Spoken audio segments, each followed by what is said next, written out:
Monsoon सत्र में सरकार की परीक्षा है तो विपक्ष की भी अग्नि परीक्षा है। सरकार का मिशन है 2/3 बहुमत और इसमें विपक्षी एकता बिखरती हुई नजर आ रही है। विपक्ष के बड़े स्तंभ शरद पवार के पाला बदलने की अटकलें अब और तेज हो गई हैं। शरद पवार की पार्टी के वरिष्ठ नेता जयंत पाटिल और जितेंद्र आव्हाड ने मुंबई में डिप्टी सीएम एकनाथ शिंदे के सरकारी आवास नंदनवन में उनके साथ मुलाकात की। इससे पहले मंगलवार रात जयंत पाटिल के साथ दोनों एनसीपी के वरिष्ठ नेता मुख्यमंत्री देवेंद्र फडणवीस से भी मिल चुके हैं। अब ये अटकलें जोर पकड़ रही हैं कि शरद पवार की एनसीपी एसपी तेजी से एनडीए में शामिल होने की ओर बढ़ रही है। और इस मुद्दे पर ज्यादा जानकारी के लिए हमारे साथ मुंबई से जुड़ गई हैं विद्या। एनडीए अलायंस के लिए ये बहुत बड़ी मुश्किल और सिरदर्द है।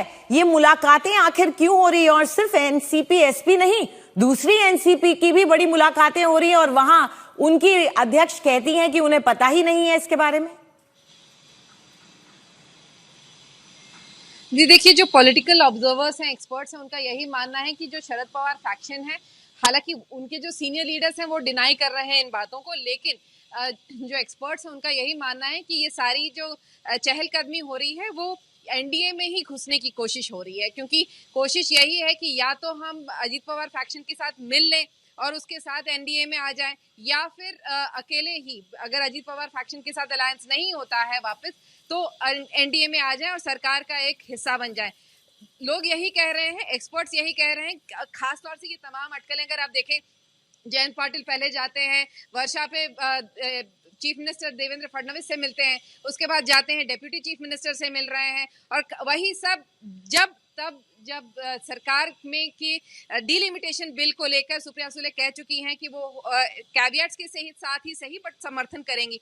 तो ये तमाम चीजें जो एक साथ अगर आप देखें तो लोगों का यही मानना है, र्यूमर्स भी यही है कि हो सकता है कि वो जो एसपी फैक्शन है वो मिल जाए एनडीए में। लेकिन ये सारे अगर हम बात करें तो ऑफिशियली अपने समाज जो एसपी के लोग हैं वो यही मना कर रहे हैं, शरद पवार फैक्शन के लोग। जी विद्या, मना भले ही करें लेकिन जाहिर तौर पर विपक्ष का सिरदर्द जरूर बढ़ गया है। सरकार के लिए मॉनसून सत्र संख्या की परीक्षा है तो विपक्ष के लिए भरोसे की। इंडिया गठबंधन सरकार को घेरने की तैयारी में है, लेकिन सवाल यह है कि क्या विपक्ष खुद एकजुट रहेगा? क्योंकि संसद से पहले विपक्षी खेमे में मुलाकातों, नाराजगी, टूट और बदलते सुरों ने नए सवाल खड़े कर दिए हैं। महाराष्ट्र से तमिलनाडु, बंगाल से दिल्ली तक सियासत का मौसम तेजी से बदल रहा है।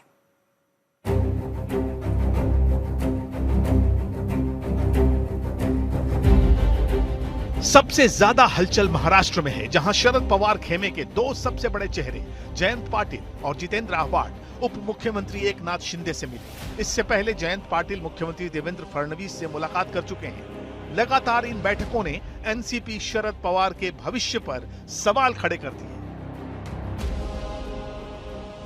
हफ्ते भर में दो बड़ी बैठकें, सवाल तो उठाते ही हैं। टाइमिंग भी ऐसी है कि शरद पवार के पाला बदलने की अटकलों को पंख लग गए हैं।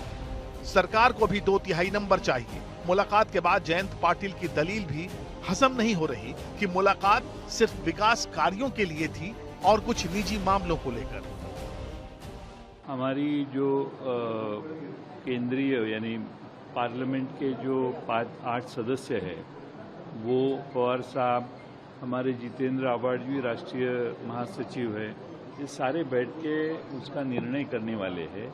बिल क्या आता है, बिल का फॉर्मेट क्या है, उसमें क्या प्रोविजन है, ये सब देखने के बाद अंतिम निर्णय हमारी पार्टी ले सकती है। सुप्रिया सुले के ताजा बयान ने भी विपक्ष को कंफ्यूज कर दिया है, मुश्किलें बढ़ा दी हैं। शरद पवार के गुट ने साफ किया है कि महिला आरक्षण और परिसीमन जैसे मुद्दों पर वो सशर्त समर्थन करेगा। मसलन 50% वाला फॉर्मूला होता है तो समर्थन रहेगा।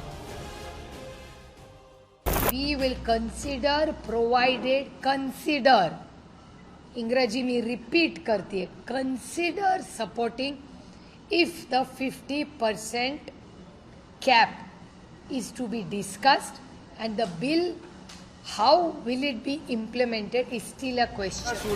कांग्रेस को भी सब दिख रहा है, लेकिन जुबान पर यही है कि विपक्ष एकजुट है। सुप्रिया सुले ने खंडन किया है, जो खबर चलाए गए थे सुप्रिया सुले जी ने उसका खंडन किया है, विस्तार से खंडन किया है। कल रात को ही इन्होंने स्पष्ट तरीके से खंडन किया है। तमिलनाडु में भी तस्वीर पूरी तरह साफ नहीं है। डीएमके ने फिलहाल परिसीमन बिल पर अंतिम फैसला टाल दिया है। सूत्रों के मुताबिक कांग्रेस और विजय की टीवीके के बीच बढ़ती नजदीकियों से डीएमके पूरी तरह सहज नहीं है। यही वजह है कि अब डीएमके हर बिल पर अलग से फैसला लेने की बात कह रहा है। यानी इंडिया गठबंधन में भी सब कुछ पहले जैसा नहीं दिख रहा।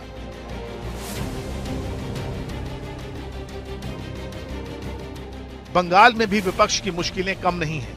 विधानसभा चुनाव हारने के बाद तृणमूल कांग्रेस में टूट की खबरें, राज्यसभा से 4 सांसदों के इस्तीफे और लोकसभा में भी कई सांसदों के अलग रुख की चर्चाओं ने ममता बनर्जी की ताकत पर सवाल खड़े कर दिए हैं। यानी जिस विपक्षी एकजुटता के दम पर सरकार को अप्रैल में रोका गया था, वो अब पहले जैसी नहीं दिख रही। कांग्रेस दावा कर रही है कि राहुल गांधी और मल्लिकार्जुन खड़गे डीएमके, समाजवादी पार्टी, आम आदमी पार्टी समेत सभी सहयोगियों के संपर्क में हैं। 20 जुलाई को इंडिया गठबंधन की बैठक होगी, जहां साझा रणनीति तय होगी। लेकिन असली परीक्षा संसद के फ्लोर पर होगी, क्योंकि संविधान संशोधन में हर वोट की कीमत बहुत बड़ी है। और अगर विपक्ष के कुछ साथी भी अलग हुए तो सरकार का मिशन 2/3 आसान हो सकता है। संविधान संशोधन के लिए दोनों सदनों में 2/3 बहुमत की जरूरत होती है।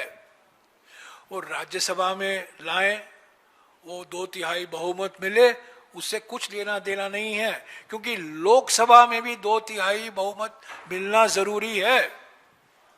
और अभी मैं विश्वास के साथ कह सकता हूं कि 2/3 बहुमत लोकसभा में काफी दूर है, और मुझे नहीं दिखता कि उनको 2/3।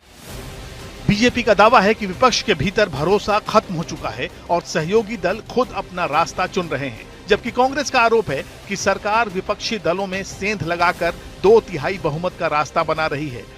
यानी संसद शुरू होने से पहले सबसे बड़ा सवाल यही है कि क्या इंडिया गठबंधन बना रहेगा या हर दल अपना अपना रास्ता चुन लेगा। कि संसद का सत्र शुरू होने से पहले ही जो कुछ इस तथाकथित इंडी गठबंधन के अंदर दिखाई पड़ा है, उससे गमजदा होकर बेहतर होता कि जयराम रमेश जी सबसे पहले इस बात के लिए राहुल गांधी जी का शुक्रिया अदा करते कि विदेश में गायब होने के बाद कम से कम संसद सत्र से 4 दिन पहले तो वो भारत में प्रकट हो गए, तो मुझे लगता है कांग्रेसी नेताओं की जान में जान आई होगी। 20 जुलाई से संसद का मॉनसून सत्र शुरू होगा, लेकिन उससे पहले विपक्ष की सबसे बड़ी चुनौती सरकार नहीं, अपनों को साथ रखना है।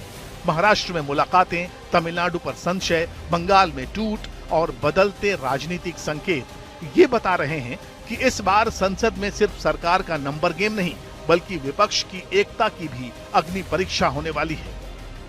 राहुल गौतम, ऐश्वर्या पालीवाल के साथ हिमांशु मिश्रा, दिल्ली आज तक। और मुंबई से एक बार फिर से हमारे साथ जुड़ गई हमारी सहयोगी विद्या। जितना जरूरी एक एक नंबर, एक एक सांसद सरकार के लिए है अपने संविधान संशोधनों को आगे बढ़ाने के लिए, उतना ही जरूरी विपक्ष के लिए भी है रोकने के लिए। ऐसे में आप बताएं कि किस तरीके से विपक्ष की इंडिया गठबंधन की मुश्किल बढ़ सकती है, जो हम नई डेवलपमेंट्स देख रहे हैं महाराष्ट्र में। जी बिल्कुल, अगर आप देखें हर चुनाव के पहले इंडिया गठबंधन में आपस में ही फूट नजर आती है। खासतौर से अगर आप देखें जो स्टेट में जो इलेक्शंस होते हैं, असेंबली इलेक्शंस चाहे वेस्ट बंगाल का हो या फिर महाराष्ट्र का, या फिर अलग अलग जो इलेक्शन हमने बीएमसी का जो इलेक्शन था उसमें भी देखा था कि इंडिया गठबंधन एक साथ खड़ा नहीं दिखा था। जी, यही चीजें हैं जो रिफ्लेक्ट करती हैं अब जब डिलिमिटेशन का जो आ रहा है कि जिस तरह से शरद पवार फैक्शन और जिस तरह से सुप्रिया सुले ने प्रेस कॉन्फ्रेंस रख के ये बता दिया कि अगर 50% की जो बात है अगर बढ़ोतरी होगी उसके साथ हम डिलिमिटेशन पर सरकार का समर्थन करेंगे, ये अपने आप में खुल के अगर जब वो ऐलान कर रही है तो अपने आप में इंडिया गठबंधन के लिए एक बहुत बड़ा हेडेक है। बिल्कुल। शुक्रिया विद्या इस पूरी जानकारी के लिए।